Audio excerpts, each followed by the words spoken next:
Live Saturday, December 20th. We got two NFL games. It's that time of the year. We got some Saturday games. I guess it's the only this week and next week. They don't, I know everyone basically, everyone plays on Sunday, week 18, the last week of the season, to make it kind of even and stuff for everyone. But we got two games. We got the Commanders and Eagles and Bears and Packers. That's going to be a fun one. In Green Bay, or is it Chicago? It's in Chicago. Yeah. In Chicago. Did you hear about the Bears potentially moving to? I guess they're going for a new stadium, and they might move to Northwest Indiana. And it's like, really? Like, can you be the Chicago Bears if you're in Northwest Indiana? Like, I don't know. I know it's pretty close, but I was gonna say don't the Jets and the Giants play in New Jersey? Sure. Yeah. No. They do. Why not? And they have an identity crisis, those two teams, No, I don't know. But I imagine that drive to Chicago to Indiana is like 30 minutes or something? Yeah, it depends. Like, I don't know where their field is currently, but yeah, when you fly in to Chicago, because my wife has family in Indiana, so we've done that quite a bit. It doesn't take that long to get there. It's like right up in the corner. How would you feel if the Chargers had stayed the San Diego Chargers, even though they moved to LA? No, that's bullshit. I'm pissed that they still use and they take out the words though. They use the San Diego Superchargers Disco 70 song. That's pretty iconic for the Chargers, but they still play it like every now and then on like Chargers games, but they don't say the San Diego part. I'm just saying that's bullshit. Like, you can't use that. I mean, they can because it's theirs. It's the teams. But, Soldier Field is like right on Lake Michigan there. It's like right in the city, I'm pretty sure. Like, I mean, I've seen it. I don't know. It's like, it's in the city. So, yeah. John's here, and he's saying he would love it so much if they became the Gary Bears, because Gary, Indiana is like right there on the border. Yeah. So I actually drove through Gary, Indiana earlier this year, like pulling my trailer. We were on like a giant road trip, and Google Maps or whatever, when we were heading back home, like diverted us like through Gary, like to get off the freeway and drive through it and everything. And like, it has like a reputation as being like extremely run down, and it was like the burger capital of the world or whatever, the United States, like back, I don't know, in the 80s or something. And holy shit, yeah, there's parts of that town that are pretty gnarly, where it's just lots of broken windows and boarded up places and stuff. And it's like, I'm glad we're here during the day, especially like towing a trailer and stuff. Like, I never felt like unsafe, but it was kind of weird because like you're driving through and it's like, where the hell are all the people? Like, it was kind of funny. I found a loophole. East Chicago, Indiana. It's right on the border. Like, as you enter Indiana, it's called East Chicago. So they can move there and still be the Chicago Bears. So there you go. John does have a question, he put it in the Discord, and we're going to get to it. It's not a pimple, unfortunately. Sorry. I have it's a mole. It has like scratched off before, but it comes back, of course. So you can't pop it. I mean, you can pop it, but it comes back. So I didn't know that you scratched it off before.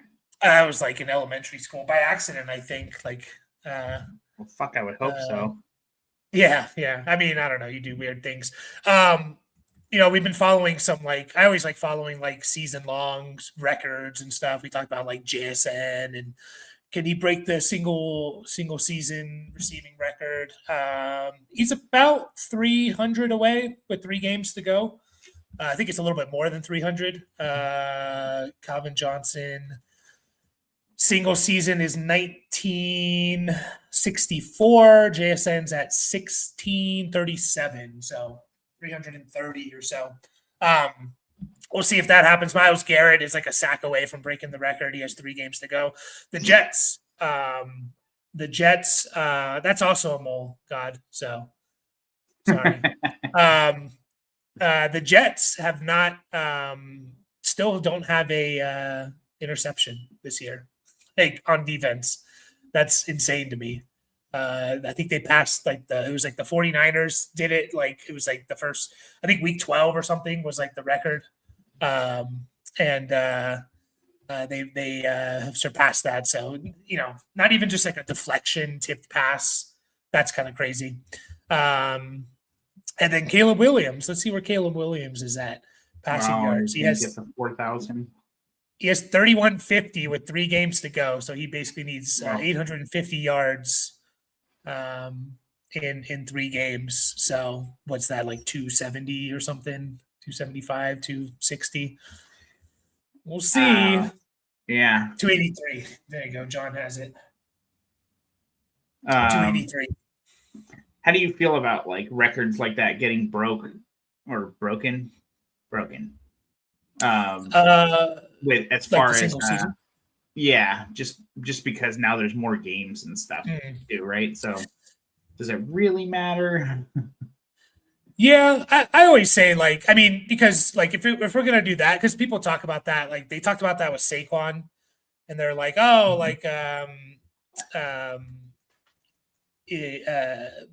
why am I blanking? Eric Dickerson did it. He did it in 16 games. It's like, yeah, well, they also used to play 12 games in like the 50s. So are you gonna, you don't say that about Eric Dickerson. So I just think it's like just qualify it. Oh yeah, just say like, oh, this is the 16 game season rushing record or whatever. Like, I don't know. Like you could just qualify. I mean, OJ Simpson is the only person to rush for 2,000 yards, and he did it in 14 games. So he's the only one to do that. So it's like, well, does he have the record then, or or is he the only legit 2,000-yard rusher? So I don't know. I don't really care. I know Dad was kind of big on that. Like, oh, they're playing an extra game. It's like, yeah. Well, hopefully they do it in 16 games or whatever. So yeah. But he's only gone over that twice. Yeah, I just looked that up. And they're playing outdoors. I think their last 3 games. It's in obviously Chicago, San Francisco. So shouldn't be terrible. But there's supposed to be a lot of rain coming to California here next week. The Pineapple Express, man. Not just a strain in a movie. Yeah. It's like a weather system that comes in from like Hawaii and stuff. It just brings a shitload of moisture, warm weather, or like warm air system, dumps a lot of rain, and it hits Northern California. Although San Francisco, is that Northern California? There's another discussion. It's got to be like the beginning of Northern California, right? I think so. I mean, I consider it like not even. Yeah, I consider it northern, and they don't even play in San Francisco. There's another one. They play in Santa Clara. They used to play in San Francisco.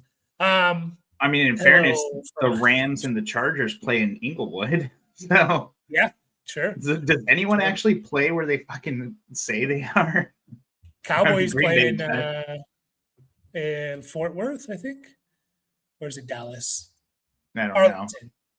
Arlington is where they're located. This reminds me of Dad too, from Munda Cheese. Hello. Oh, yeah. We've heard that one. Yeah. So John's questions. He had several here.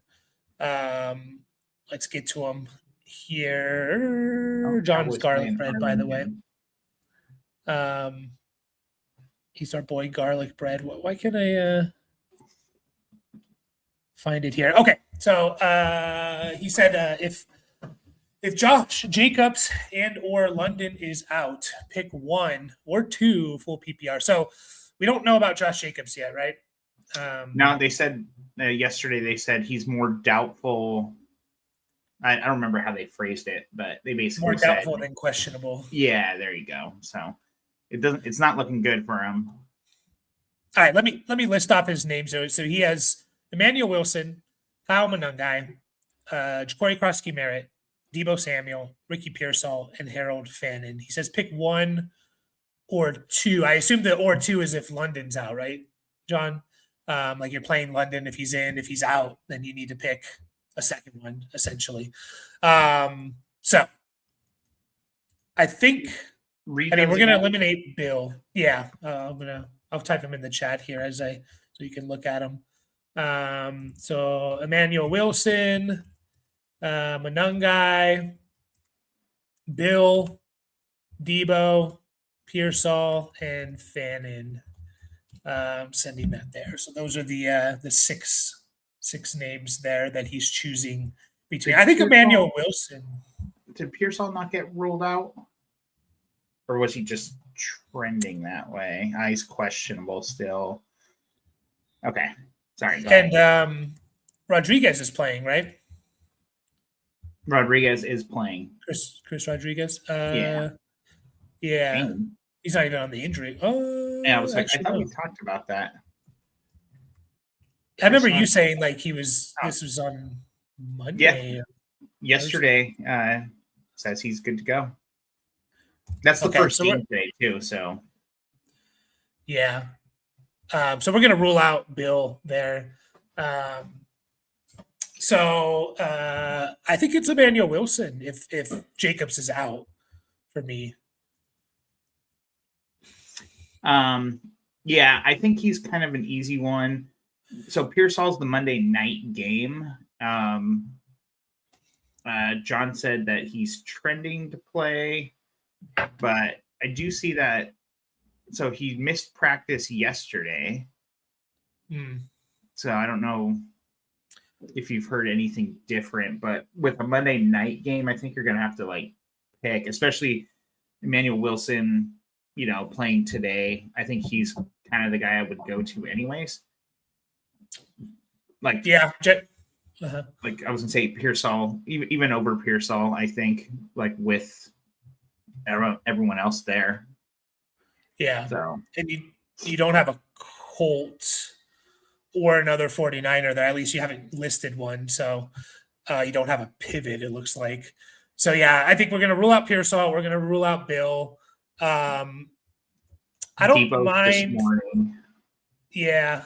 Or afternoon, but yeah. I think I go, Emmanuel Wilson, and then Jeffrey says Fannin. Fannin was kind of the other one I was thinking about too. Me too. Buffalo's they are like the toughest matchup for tight ends, I believe. And I want to say they played some decent ones as well. I'm going to pull it up here. The Bills are number one against tight ends, allowing just 7.01 points per game. Over the last month, 9.5. So not the best, but still really good. And they haven't played like the Murderer's Row or anything. For the season. Well, just these last, you said 4 weeks, right? Yeah. Like it's like the New England guys, Mike Gesicki, the Pittsburgh guys, and Schultz. So not like terrible guys, especially if you combine, Pittsburgh got a couple of decent ones, New England the same. So yeah, I don't know. It's probably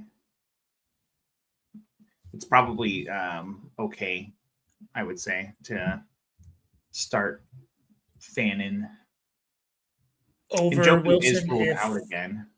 Yeah, are you doing Fannin over Wilson if Jacobs is out though? Or no, I'll still. It'll go Wilson then Fannin.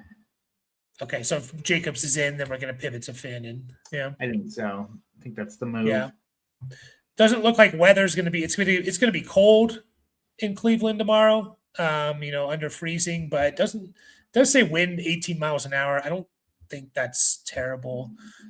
That could also just change too. Like everyone's talking about Seattle and how bad their weather was going to be, and then it obviously cleared up and we saw what happened. Yeah. I'm always worried, this is my fear with the Browns is just like getting shut down completely. Bills can do that to teams as well. But I think I do lean Fannin as the pivot if Jacobs is in. So that's the way we'd go there, John. You did say, just saw the Swift is questionable too, which we will know tonight. Add on to this, would you play any of them over London, period? I wouldn't play any of these guys over London. Not if he's back. No. I mean, he's coming back from a knee injury. I don't see him or the team playing him if he's even like slightly questionable. Right. Maybe I'm wrong about that, but they're out of it. They've been out of it. So would you start any of these guys over Aaron Jones, who does have a really good matchup? Aaron Jones against the Giants, which they are one of the teams to target. I'll definitely start Wilson if Jacobs is out over Jones. Yeah, but Wilson would be basically. So all right, we're starting Wilson if Jacobs is out, but then no matter what, yeah. Yeah, so then these other guys, Manungai, Bill, Debo, Pearsall, Fannin, would you start over Aaron Jones? I think that one's a lot closer given the matchup for Fannin. So it's Fannin versus Aaron Jones is basically what we're saying. Yeah, essentially. Yeah. I think that one's closer, but full PPR, I think I'm still going to just start Fannin. 25 targets in the last 2 weeks, 15 catches for 100 and what is that? 160 something yards. So he's always he's like the entire team basically, because it sure ain't fucking Jerry Jeudy. Yeah, I think I'd pivot. I think I'd pivot to Jones only because of my fear of the floor for all Browns players. I think it's close enough to go either way. And I think I would just lean Aaron Jones and just say, all right, I think he's going to give me 3 catches and 50 total yards. And I'll take that and hope that he scores a touchdown or, gives you 80, 90 total yards and 5 catches or something. So, good matchup for him too. Makes me also lean that way. It's a great matchup versus a really bad matchup. Giants are second worst both in the season and in the last month against running backs. So giving up over almost 34 points per game to running backs over the last month. So yeah, only 80 total yards or more twice since week 7, since Jones came back. Mm-hmm. So obviously he can get it, but he's still in a pretty maybe not. I was gonna say pretty decent timeshare. They're kind of all over the place as far as how they use Jordan Mason. So I guess maybe not enough to really be worried about, I guess. So yeah. I just look at, let's see, Washington's a good matchup. Chicago, I think, is a good, or is it a bad matchup? I always forget with the Bears. It's a kind of a tough matchup, and he did well. And yeah, I'd probably lean Jones over. I'm fine sticking with Jones. You already had him in your lineup as well, so it sounds like you were kind of leaning that way. So it's one of those trust your gut as well there. So let us know if we got to all that, John, or if I missed something there. I didn't watch the boxing match, but I heard that what's his face got knocked out, so it broke his jaw. Oh shit. Yeah, Jake Paul. I always forget if it's Jake or Logan. He's the influencer guy that became a boxer. Yeah, Tyson and stuff. Yeah, I didn't realize. I don't know. I don't follow boxing or what do you call those, combat sports very much anymore. I used to watch them just because my friend group, and I would just be there drinking beers and shit. Wait, so Jake Paul got his jaw broke? Yeah, he fought I think this was, I forget the guy's name. Anthony Anthony Joshua. I guess he's an actual legit boxer. But yeah, 6th round knockout. He didn't knock him out unconscious, but it knocked him down. Yeah, he broke his jaw twice, I guess. So I don't really follow boxing. I watch UFC, but I don't really follow boxing too much. So yeah, Jeffrey kind of agrees with us between those two. So Trone says, who should I play at flex? My plan is to play Emmanuel Wilson. Jacobs is out. If Jacobs plays, I'm going to pivot to Gainwell. My other flex options are McLaurin, Devontae Smith, or Jalen Warren. Everyone's on Gainwell, just all the content I listen to. It's everyone's on him, and I get it. He's been really good, especially with the catches. What's that? 4 out of his last 5 games, he has 6 or more catches. that's hard to ignore. That floor is insane, right? Um, so, yeah, I guess the pivot. Would you play any of those guys over Gainwell? Well, so the problem with McLaurin is you got to make that decision before you know if Jacobs is out. Yeah, most likely. So I'm holding out. What's that? I'm going to hold out then. Yeah, exactly. So I'm going to hold out because I think Gainwell. I think the other three guys are a good enough consolation prize if Jacobs does play. Because he would be the closest one to me. And then Devontae Smith. I think I'm just going to start Gainwell, honestly. Like, I think Smith's the better player on the better offense and stuff. Just never upside. Know. What's up? Probably more upside with Smith. Yeah.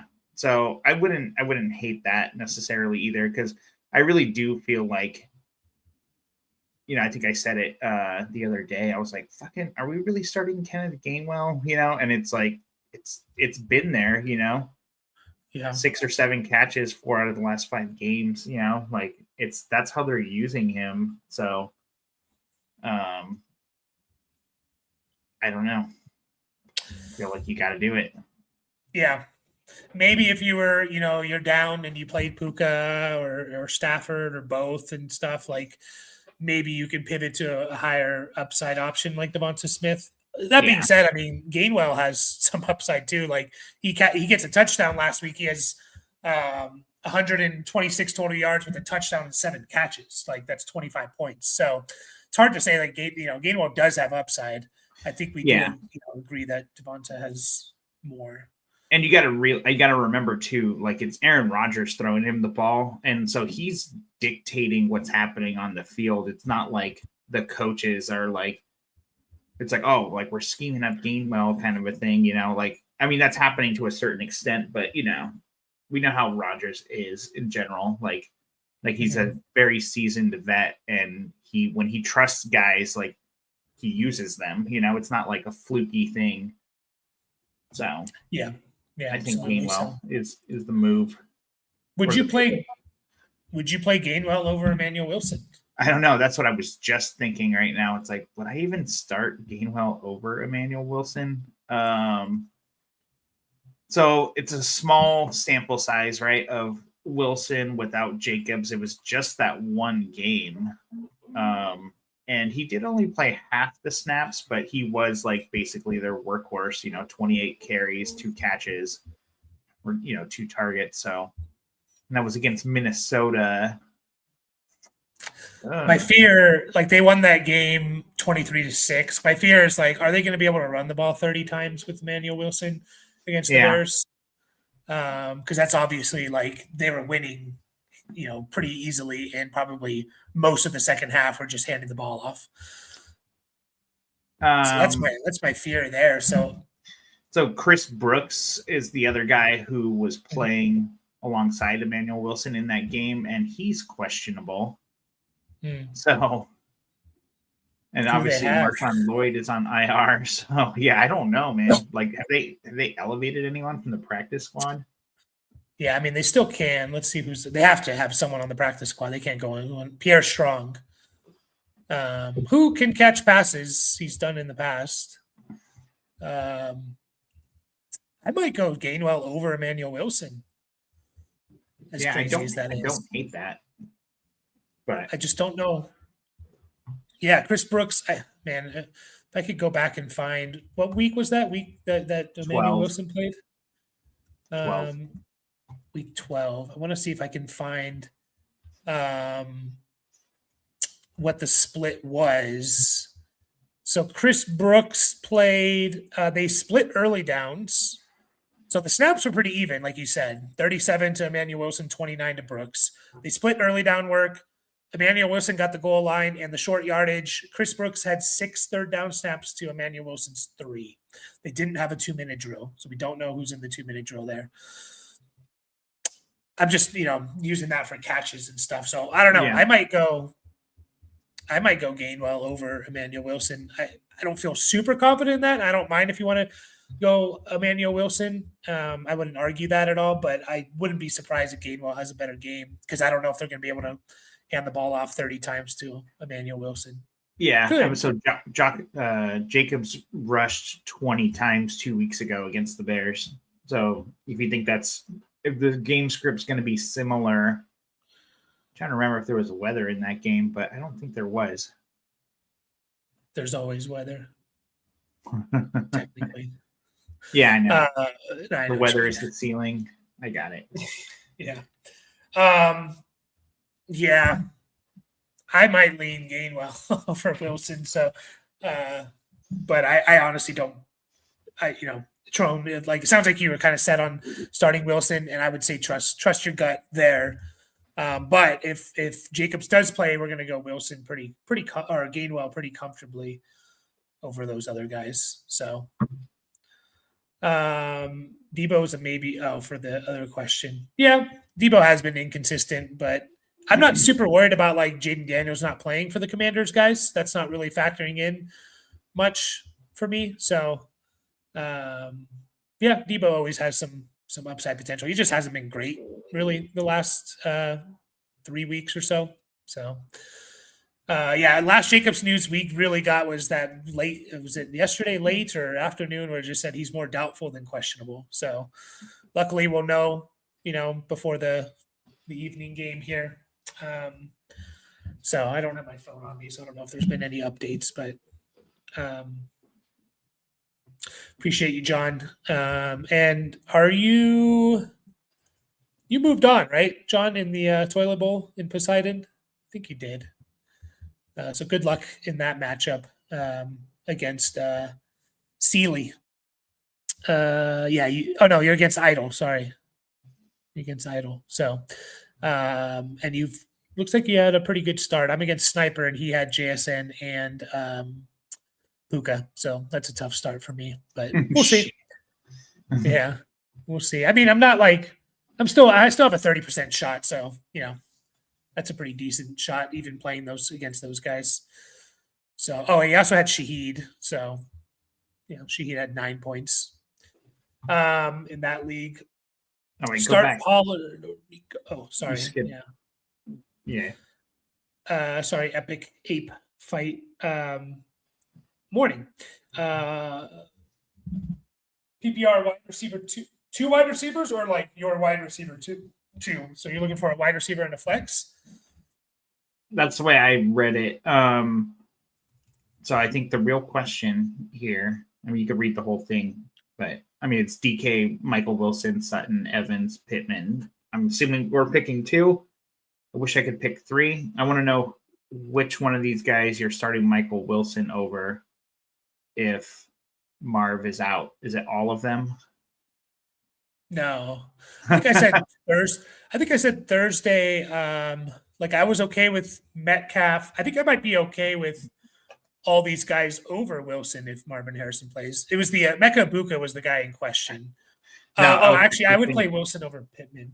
I was saying if Marv is out, or sorry, if Marv's in, are you starting Michael Wilson over Sutton? No, that's what I'm saying. Oh, okay. I said we talked about this definitely with DK. I don't know about these other guys. And I was saying to start Wilson over Buka if Marvin was in, but these guys are a different level in my opinion. I would start. Sorry, I did mean out. I know I keep like changing it, but so if Michael out. So if Marv is out, are you starting Michael Wilson as the wide receiver 2 over Sutton, Evans? Yes. Okay. If Marv is out, Wilson's in for me. And then who's the other guy? I guess that's the real question. The other guy for me, I think, is Evans.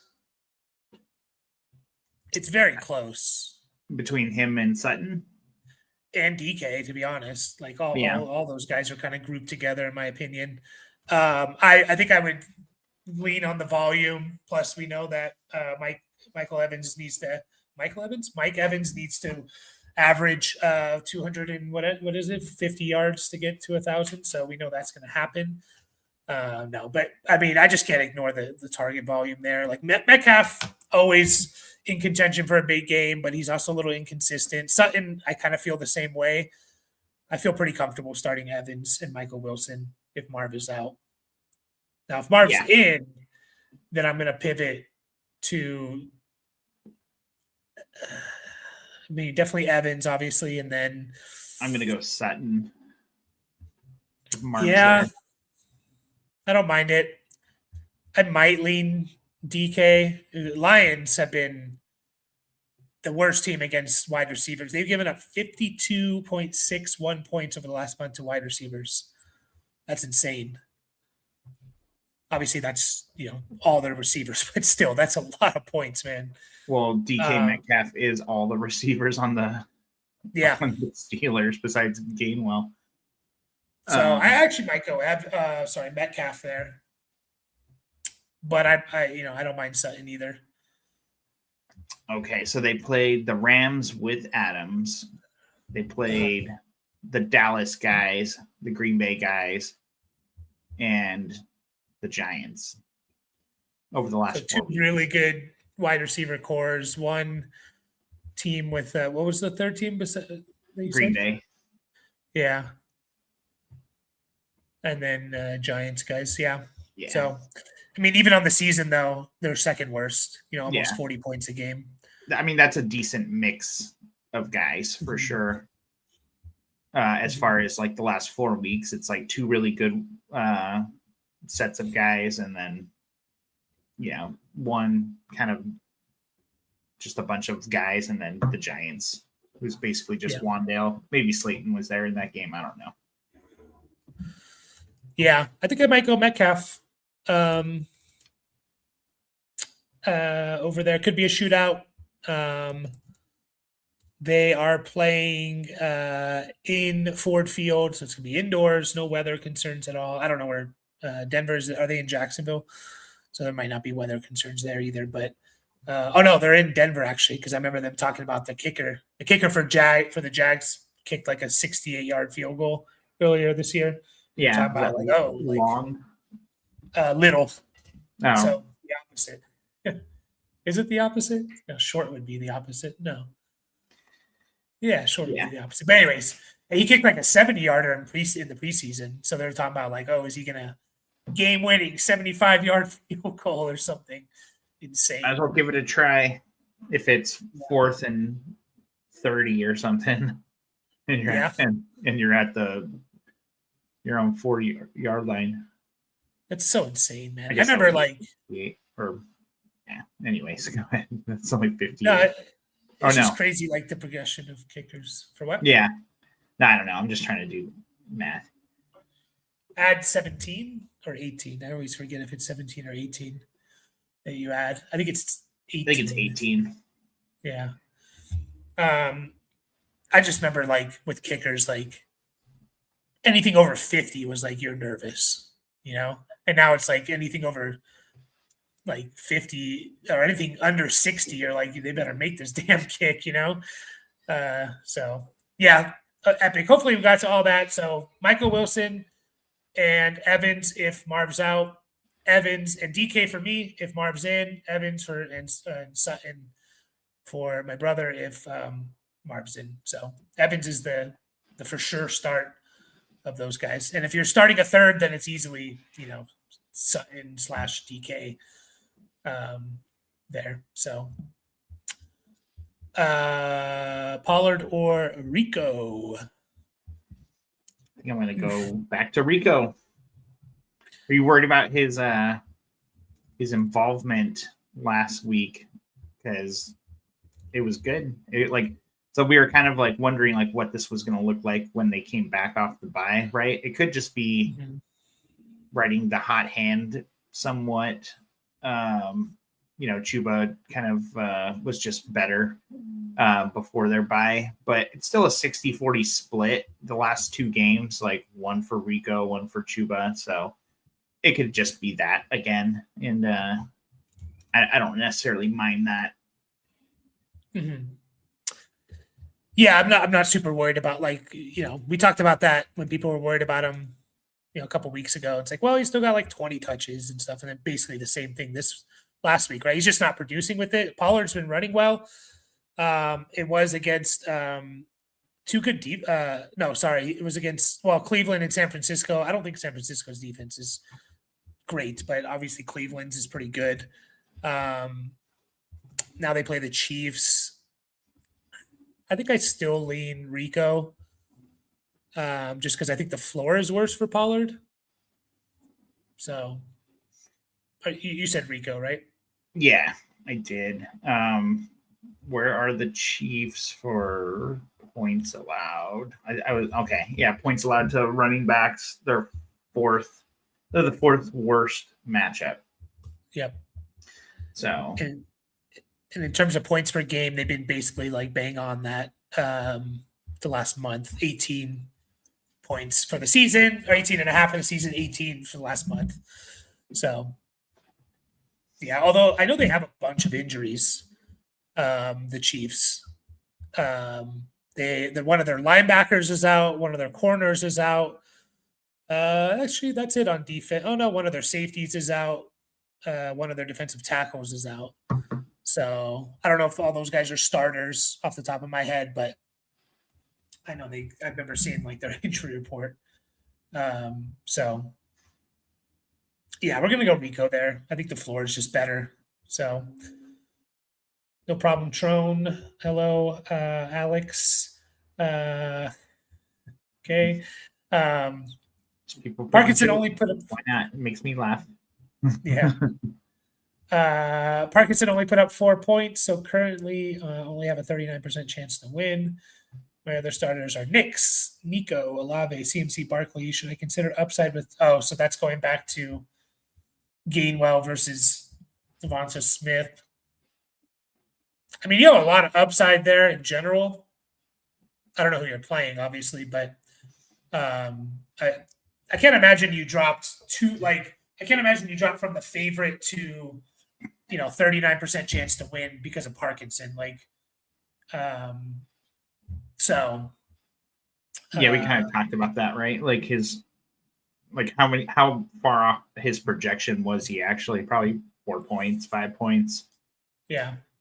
So I don't think he's killing you necessarily. I do agree with that next part. Like Philly's offense is just so frustrating to watch. I know it's like, remember when everyone was like, "Oh, AJ Brown is dead and Devonta Smith is the guy," and it's like that's just kind of their offense in general. So I think you kind of summed it up pretty good, Mike. As far as like, I think Gainwell does have upside also, so yeah. And another thing here is like, what are the chances that Devonta Smith and Saquon Barkley go off?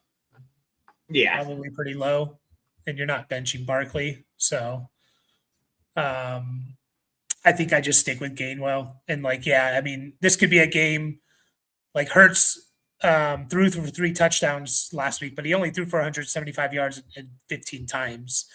Like this could be another game against the Commanders. Although, Commanders they could put up points, I think, with Mariota. I don't think they're going to win, but they can put up points. But yeah, I think I just stick with Gainwell, Trone. Like theoretically, Devonta Smith does have more upside, but also I'm curious now, like how many games has he even boomed in this year?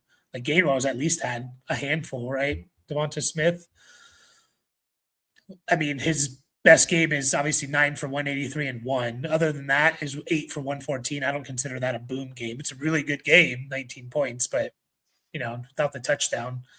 So it's one boom game there. Yeah, I'm just looking at the most recent comment that you didn't take off. He just says what you guys do. It's like, man, I just think it's kind of funny, the idea. It's like you're basically like channel surfing like on YouTube, and you're just kind of like, oh, what are these guys doing? And you're just like watching the show, like not even knowing what the fuck we're talking about. Hey, welcome. That's what's happening. Fantasy football. It's all about fantasy football, Adam. So if you don't play, you should play. But yeah, that's what's happening, because we always get the random some political post or something. Like that was the one I just deleted, like something about Trump. I was like, I'm not dealing with it. No politics here. We talk fantasy football. It's our way of escaping what's happening in the world for an hour. So Yeah, so I think I stick with Gabo. And you're exactly right. So damn frustrating, and he's not targeting him. He's not throwing the ball a lot. Like you just can't do it. Jabo, a trade high during the offseason in a dynasty. Probably a guy like JMO. What's he Yeah, up to on keep trade cut? I think roster size / construction really matters here too. Like in deeper leagues like us, like yeah, he's definitely a guy that you want if you're starting, four like 3 receiver and a flex league, especially if it's PPR. Well, not necessarily, especially he's not a huge PPR guy necessarily, but yeah, I think like he's a perfect guy to be starting there because you know what the potential is in any given game. I don't know. What do you think that his season looks like if Dan Campbell hadn't taken over play calling? And is that going to keep happening? It's like that's like obviously an impossible question. You might have a better read on that kind of stuff, but yeah, it's a good question on both sides. Like, did that? How much? How much was it? Dan Campbell taking over, and like how much was it just like most receivers, unless you're like a top 5 guy on the season, kind of go through these like ups and downs. It's just like JMO's was kind of all coming at the beginning of the year, so it's hard to know for sure. Crazy that he's going to have a better season than last year. Is basically in terms of like he missed 2 games last year, so he's actually like having the exact same season as last year. 3.9 to 3.7 catches, 66.7 yards to 66.9 yards. He has 7 touchdowns on the year, so he's doing better with the touchdowns. Where is he at? Keep trade cut? Wide receiver 21 currently. He's just ahead of Travis Hunter, AJ Brown, Jalen Waddle, Devontae Smith, Zay Flowers, Luther Burden, Addison. So, and just behind guys like honestly, that I don't know if he can really move ahead. Like going up to 15, it's McConkey, Marv, Adunze, BTJ, Olave, Higgins right in front of him. So I think he's kind of appropriately valued, given those guys. He did say Dennis did say that 3 wide receiver and a flex, but he has London, DK, and Nico as part of his squad too. So that's pretty good, right there. Flex him kind of a thing. And I mean, he's talking dynasty, and so he also has Rome and Golden, so okay, as well. Since this is dynasty, yeah, I agree. I think he's appropriately ranked. He is wide receiver 12 in total points in PPR. I know that was crazy to me when I saw that. And so, if someone's valuing him as like a top 12 guy, then he is so high. But if you're telling me like, oh, I can get basically equivalent value for a low end, wide receiver 2, I think I'm just keeping JMO because this offense is going to be explosive, and we know what his upside is, the top 12, top 15 guy. So, yeah, I mean, so I like if someone's offering me a first and a second, I think I'm just going to keep them. But if you're getting offered, what do you think? You keeping at a first and a second in this year? Where are those picks? Let's say they're, I don't know, kind of mid-range. So like, I don't know, 6 to 8. I might do it for that because I don't think you can get much more from him. Right. And then see what I can get for those picks. Could I get a better receiver for that? You never know. He's probably a tier up kind of guy, right? Like you package a pick with him to try and move into that upper echelon of guys. What about like a tier? I agree. I think he's more of a tier up guy to try and get to like a top 12. A Nico call. I know you already have him, but like a Nico, like trying to get to a Nico, a Rashi Rice, a Tetaroa, like that tier of guys. I'll happily do it, especially in shallower leagues. What about like a tier down? What about like a JMO?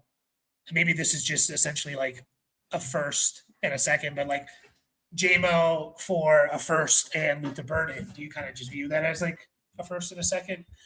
Or do you kind of view it a little bit differently? I think it's different. Luther Burden would easily be a first round pick, most likely in this upcoming draft. So I will say that. Yeah, is that something you would think about doing? Yeah, I don't mind that. Just to try and get a little more ammunition. So Yeah. Yeah, I don't mind tearing down to him, or even to a guy like Flowers or Addison as well. What about to Michael Wilson? It's going to be so interesting to talk about him. I actually want to do some research on like players who've like been in the league for several years who've done like really nothing and then just like absolutely exploded. One that does come to mind is Corey Davis, if you remember him from the Titans. I think it was the 2020 season. He had like a really good stretch run in the 2020 season. Yeah. He had like a Michael Wilson-esque like run here. I'm going to pull it up here. Basically and then he had a long and storied career. Yeah. So his basically second half of the season, he was on pace for 75 catches, 1,263 yards, 5 touchdowns. So maybe not quite as good as what Wilson's been doing. But like if you even take out a couple games here, like that's even better. That's one that comes to mind, and then he did nothing. So we'll have to talk about him in the offseason. But those stretch runs, I feel like they're a little easier to determine if guys are deeper in their career. But even think about like, I felt like we were all kind of a little unsure about Amon-Ra St. Brown but that was his rookie year. Obviously, that's like the huge difference maker. But it was kind of like going into year 2. Was that the first year the Lions were actually good? Was 2021? I think so. Yeah, definitely on their upswing. What's that? I don't even know if they were good in 21. No, they were 3-13. So it was 2022 is when they got good. Okay, so that was part of the conversation too. Then, like, where it's like, is that going to happen? Is that sustainable? Is that one of these stretches like we're talking about? But they made the trade for Goff after that year, going into 21, and just kind of really changed things around like huge. So yeah, it was kind of interesting to look at. Are the Cardinals the next Lions is what I'm asking. By the way, the 2022 Lions were 9-8. But they won. They basically like won out, and that's when they beat Green Bay in the last game of the season and kept them out of the playoffs. And so that like kind of trampolined them. Yeah, is that right? Trampolined them? That doesn't sound right. Anyways, so more context here. He has the 101. So Jeremiah Love, where we stand right now, he has Jeremiah Love. Could be like a Fernando Mendoza if he comes out, but if it's not one of those quarterbacks, I don't really see it being anyone but Jeremiah Love. I don't know if that's true, actually. There's going to be this wide receiver class could save this class a little bit, but a little bit too early to know. We'll just say, okay, it's the 101. So I think what you were just touching on, Brian, saying to tier up, if I'm going to add the 101 in JMO, I need like a top 10 wide receiver, top 10-ish. I need obviously the top guys. I don't think you're going to get those guys, JSN, Jamar Chase, Nakua, Neighbors, Amon-Ra CD, Jefferson, even London. I don't know. Like, obviously, if you can get one of those guys, smash, especially in shallower leagues. Would you do it for guys like Rashee Rice, Tedero McMillan, Emeka Ibuka, Nico Collins, the 101, and JMO? I would do it for Nico. I would do it for Rice. A little bit scary. What's that? The two rookies are a little bit scary, right? Yeah, that's kind of where I'm at. And then the guys below them, I'm not doing it. No. I mean, honestly, here's a thought. If you have the number 1, I wonder if that means if you had the 201 also. Because that's a valuable pick as well. Can you package JMO with the 201 to get to like a guy like Garrett Wilson? Mm-hmm. Yeah. Buy low on Brian Thomas. What do you think? 201 Yeah. and ML for BTJ. I don't mind doing that if you believe in Thomas. Yeah, for sure. It's a risk, of course, but I will say this too, Dennis. If you did earn the 101, then like JMO is, depending on how bad your team is, maybe he is a piece to potentially rebuild with as well. So like, yeah, but I'm not doing that trade if I'm not getting those guys we just listed. And I kind of agree with you. The rookies are, if you believe in them, then go for it. But they are more risky for sure. Running backs, I mean, I need again probably the top 7-ish guys. Like would you even do that for like I don't think I would do that for like, oh man, I'm thinking about it now, like the 101, which is going to be Jeremiah Love potentially, and he's going to come in probably as a top 7 running back, whether it's fair or not. Like, I don't know if I would even do that for like James Cook, Bucky Irving, even Travion, like, is kind of like, I don't know. So I might, running backs is even smaller group of guys I would do that for. Yeah, I mean, if he does say RB is a need, yeah. So maybe because I was just even thinking, I was like, are you even packaging your first and your second to get one plus JMO to get one of those really high end guys? And it would have to be like one of those like top couple of guys. But that's a little too much. Gibbs and Bijan and Achane. What's that? I think I would only do that for Gibbs, Bijan, and Achane. Sorry, I was back on the receivers. But I don't even know if I would do that necessarily because if you're a rebuilding team, you need the picks. Like you need the volume to take multiple shots on these guys. Like if you're trading essentially like 3, like 1 really high value and 2 like really good value things to get like 1 stud, that's not necessarily going to like make your team that much better.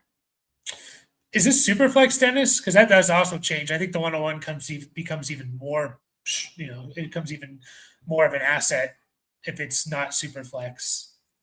If it's 1 quarterback, I know you said it's a 3 wide receiver and a flex. I'm curious how many starters you have in this league. Because shallower leagues, I'm fine with like moving, JMO and the 101 for like an elite prospect.